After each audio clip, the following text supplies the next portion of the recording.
नमस्कार, तुम्हा सगळ्यांचं स्वागत आहे मुंबई तकमध्ये. निवडणुका अवघ्या काही दिवसांवर आलेल्या आहेत. प्रचाराच्या रणधुमाळी या जोरदार सुरू आहेत. या सगळ्यामध्ये एक धक्कादायक स्टिंग ऑपरेशन आम्ही तुमच्यासमोर घेऊन आलेलो आहोत. ईव्हीएम हॅक करून निवडणुका जिंकून देऊ असा दावा एका हॅकरकडनं करण्यात आलेला आहे. अमेरिकेच्या सुरक्षा व्यवस्थेचं तंत्रज्ञान वापरून आम्ही हे ईव्हीएम हॅक करू शकतो असा दावा या हॅकरकडनं करण्यात आलेला आहे. खरं तर महाराष्ट्रातल्या अनेक जे नेते आहेत त्या नेत्यांना फोन करून पैशांची मागणी करून आम्ही ईव्हीएम हॅक करून तुम्हाला निवडणूक जिंकून देऊ असा दावा या हॅकरकडनं केला जातोय. सय्यद शुजा असं या हॅकरचं नाव आहे आणि या हॅकरने महाराष्ट्रातल्या मवियाच्या एका खासदाराला फोन केला आणि या संदर्भातलं सगळं जी ऑफर आहे किंवा आम्ही ईव्हीएम हॅक करून देऊ असं त्या सगळ्या सांगितलं. हे सगळं घडल्यानंतर त्या खासदाराने आज तकच्या टीमशी संपर्क केला आणि सगळा घटनाक्रम सांगितला. त्यानंतर आज तकच्या टीमने त्या खासदाराचे स्वीय सहाय्यक असल्याचा दावा करून त्या हॅकरशी बातचीत केली आणि या सगळ्या गोष्टीचा भांडाफोड सुद्धा केलेला आहे. अर्थात त्या हॅकरने अनेक दावे सुद्धा केलेले आहेत. त्याचं म्हणणं आहे की तो अमेरिकी सुरक्षा व्यवस्थेमध्ये कॉन्ट्रॅक्टवर कामाला देखील होता आणि तेच टेक्निक वापरून आपण ईव्हीएम हॅक करू शकतो आणि त्याच्या बदल्यात करोडो रुपये द्यावे लागतील असं सुद्धा त्यांनी या सगळ्या स्टिंग ऑपरेशनमध्ये म्हटलेलं आहे. तर हे स्टिंग ऑपरेशन नेमकं काय आहे, याच्यामध्ये काय काय घडलेलं आहे, त्यांनी कशा पद्धतीचे दावे केलेले आहेत, हे आपण सगळं पाहूया.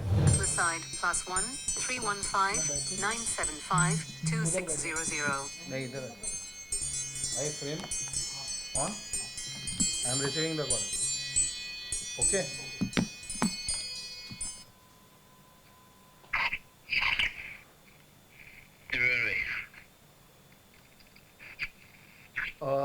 आपको इंट्रोड्यूस करवा देता हूँ.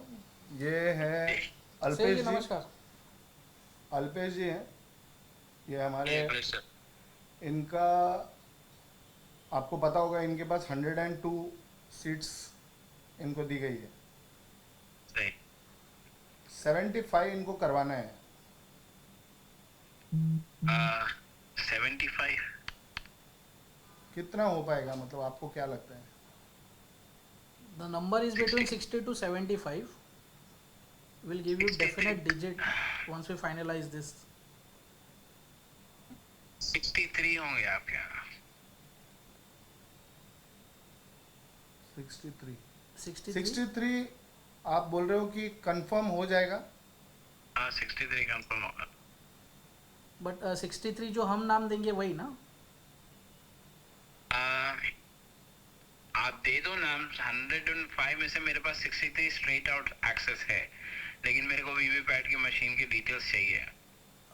तो आप 63 कौन से वो बता सकते हैं, ताकि हम उसमें से फिर अपना जो होगा वो निकाल के आपको ये कर देंगे. वो 63 कौन से सीट्स हैं? 63 मेरे पास एक्सेस तो पूरे 281 का है. आउट ऑफ 288 281 का पूरों का एक्सेस है, लेकिन कुछ एरिया ऐसा है जहाँ पे फ्रीक्वेंसी आइसोलेशन इम्पॉसिबल है. तो वहाँ आई डोंट थिंक उसको इनिशिएट करना भी it doesn't make sense to me. So इसका अगर 63 करते हैं तो 63 का क्या हमको ये बैठ जाएगा खर्चा? एस्टिमेटेड कॉस्ट क्या होगा? देखिए फिलहाल SS7 का टर्मिनल एक्सेस जो अभी राइट नाउ का आज के यानी 15 तक का लॉक इन है, वो पड़ रहा है करीब 6,72,000 चेंज में पड़ रहा है.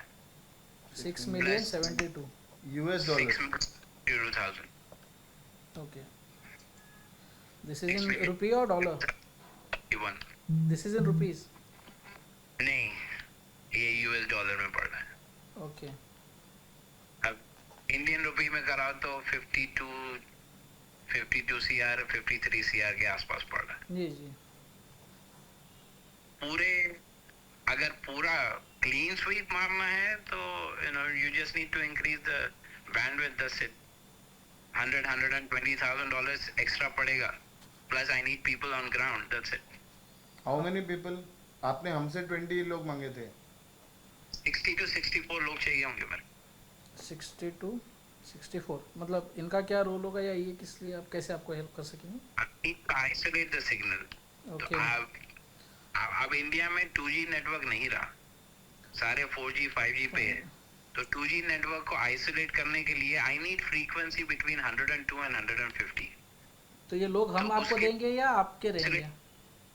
हाँ ये 60 to 64 पीपल आप लेंगे, चूज करेंगे, आपके रहेंगे या हम आपको प्रोवाइड करें? जी आप, उसमें कुछ नहीं है. I need someone to carry a phone and access the application, a particular application which will scan the area and come up with that, okay, which frequency which we can isolate.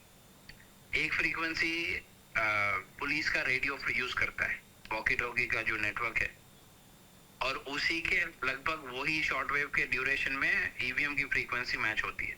So I need to isolate that के okay किसी के साथ intercept ना हो जाए. तो उसके लिए मेरे को आइसोलेट करने के लिए I need to scan the frequency. आपको ईवीएम की क्या डिटेल्स चाहिए एग्जैक्टली?